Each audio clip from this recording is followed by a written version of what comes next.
And this, my friend, is episode 793 of Carcon Carne. I'm James Van Osdol, and the show is sponsored by sopelsolar.com, S-O-P-E-L, solar.com. I'm recording this on the 7th of November. If you are one of the many who listen or watch from the Midwest, you know, lovely day today, but the weather's going to turn. And when it turns quick, it turns hard, it is merciless, and you want to get set up with solar before any of that happens.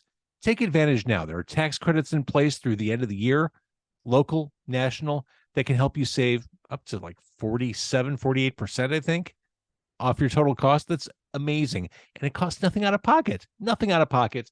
Get your free consultation by going to sopelsolar.com. And the second those panels go on your home, you start saving money immediately. Sopelsolar.com. Carcon Carne, also sponsored by 90 Days in the 90s by Andy Fry. 90 Days in the 90s, a rock and roll time travel story. As I mentioned, it's early November. The holidays are right around the corner. And if you have a friend or a coworker, an acquaintance, family member who speaks lovingly of the 1990s or wishes they had been there for the 1990s in Chicago, this is the book to get them for the holidays. 90 Days in the 90s. You can follow Darby. She owns a record store in Chicago. She goes back to the 90s in Chicago, the days of lounge acts. Oh my God, the days of lounge acts, the days when the Pumpkins were a newer band making their way through the national and international landscape. Go back to the 90s, relive all the nostalgia, the pop culture. It was a great time, and it's captured here in fabulous fiction form. 90 Days in the 90s. Get an autographed copy of the book. Again, for the holidays, 90daysinthe90s.com. So Man's Body plays GMan on Friday, November 11th, recording this on the 7th. You still have time, probably, if you're listening now. And that show at GMan on November 11th comes shortly after the release of Man's Body's live set, Taking the Edge Off, live at Kingsize Chicago.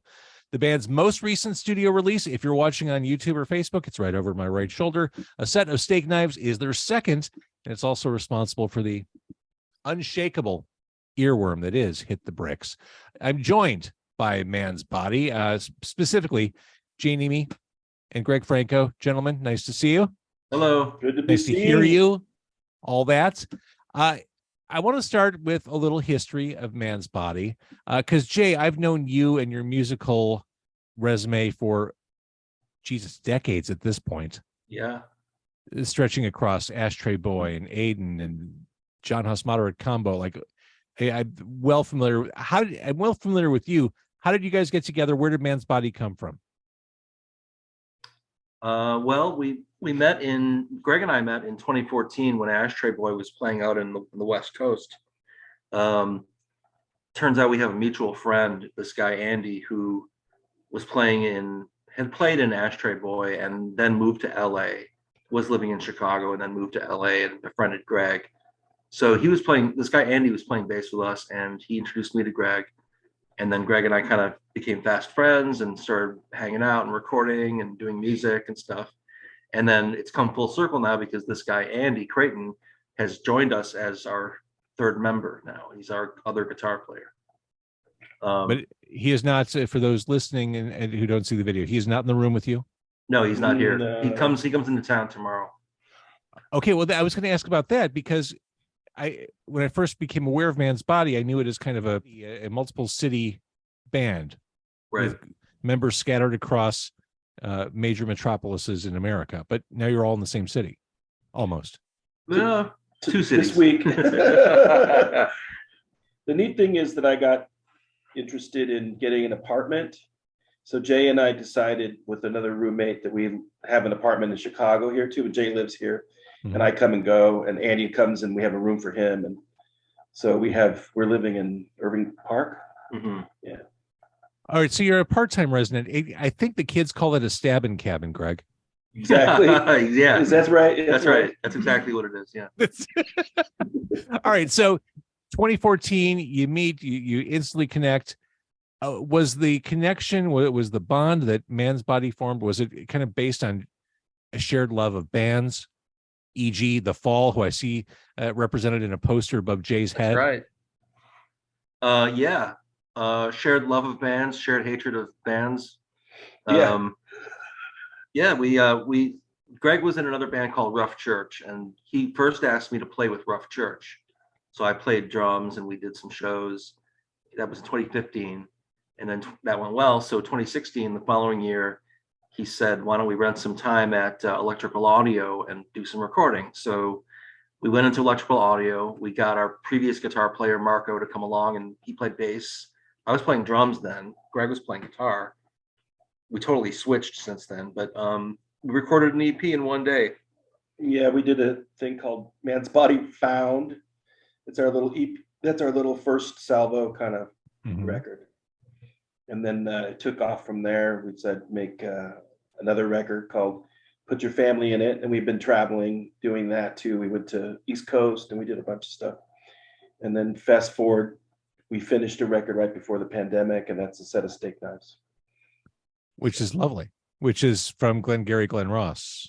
Yes. Yeah. Yep. It's fantastic. I think we share a lot of the same points of reference. Yeah. If I had to guess. So the new live release, Taking the Edge Off, live at Kingsize Chicago. We're just going to keep name dropping studios and engineers throughout this interview. I love the ballsy choice of covering Devo, Gates of Steel. That was my idea. I knew that Jay loved Devo, though, for sure. I love Devo too, and I'm going through, and I go through this, I think, every year. I go through like a Devo rediscovery period. Yeah.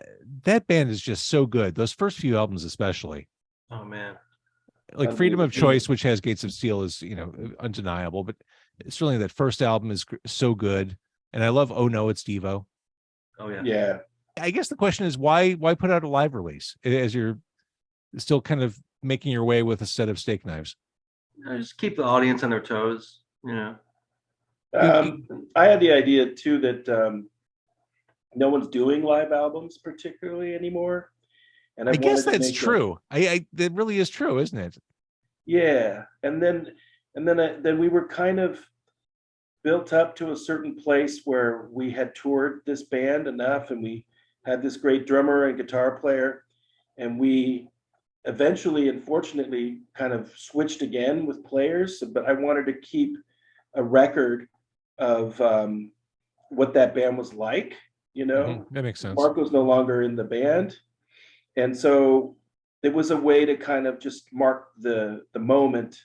And it was, you know, post-pandemic. It was our first time back playing again, but it just sounded so smoking.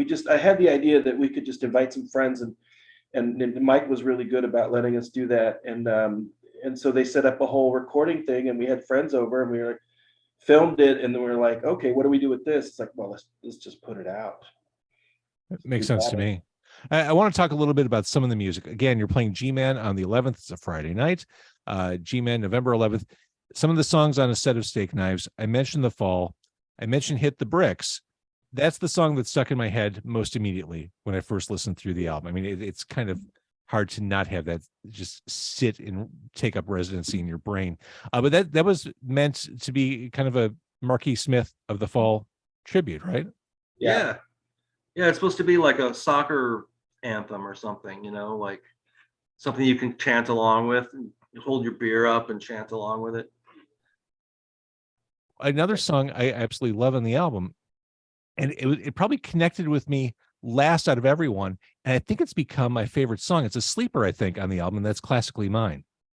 Yeah, that was kind of my foyer into like writing a song like Stylistics or something, a little bit R&B. You know, I really like the production. We tried to get there. I don't know if we did, but Burt Bacharach, that kind of thing. I'm the pop guy. I'm the Prefab Sprout.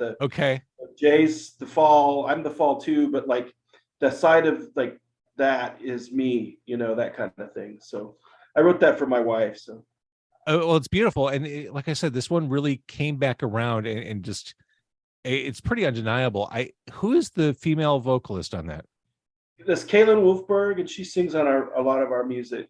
So she's an LA gal, plays violin on it, and she's played with us live a bunch. She can't make it to these shows, but she's kind of we have a retinue of people who get to play Man's Body music, and they seem to be very happy about it. So we engage a lot of different musicians. So That voice is a nice dimension to that song. yeah, I think so.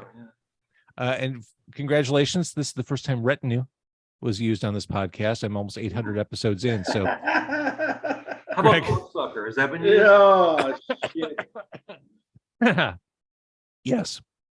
Let's talk about some of the desperation I might be hearing here in these lyrics on this album. Last Day on Earth. Wow. Slow, feels kind of nihilistic. Yeah. Where's is everything okay? Yeah. No, things are not okay. We'll see tomorrow. Yeah, we're recording this the day before Election Day. That's the truth. Right. Yeah, Last Day on Earth, it's sort of a fantasy of giving into your id or something. Mm-hmm. It's a great song. It's meant to be open-ended, but the ending, you're not quite sure what happens to the protagonist, but that's on purpose. Well, and the protagonist, I gotta say, don't fare too well. A bed of nails. Why do I stay lost and not found? Yeah. There's some dark subject matter here, but this sounds like it's probably, or it sounds like it's the most literal of a lot of these songs is Shower and a Cigarette. And this sounds like just straight up a song about war. Yeah, it comes out of Syria, and I read a article that was straight up. The guy was, being interviewed by some reporter, and he said, "Oh, I've got to get over this bombing stopped, and I got to do this, and I really want a shower and a cigarette." I mean, it just hit me like we all want a shower and a cigarette, in the midst of something terrible going on, you need something kind of normal to happen. Small things, signs of normalcy. Got it. Now there is a hint of positivity, I think, on Contact Psi. Sounds like maybe there's an affirmation or two in there. It's positive. Oh, Contact Psi is very positive. I didn't want to assume it was because nothing else seems to be positive. I didn't want to reading that wrong. All right. So if people want to hear more, there's Bandcamp, obviously. Yeah. Where would you like people to go? Apple Music, YouTube, pretty much every streaming platform. And vinyl. And vinyl. And vinyl. That's how you support bands, right? Right. Buy the vinyl.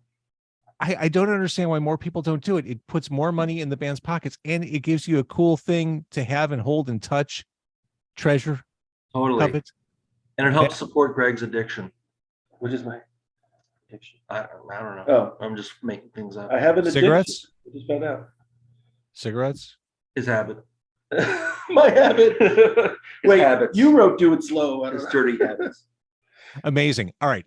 Jay, Greg, Man's Body, thank you. And again, Friday the 11th at GMan, we will see you there. Okay. All right.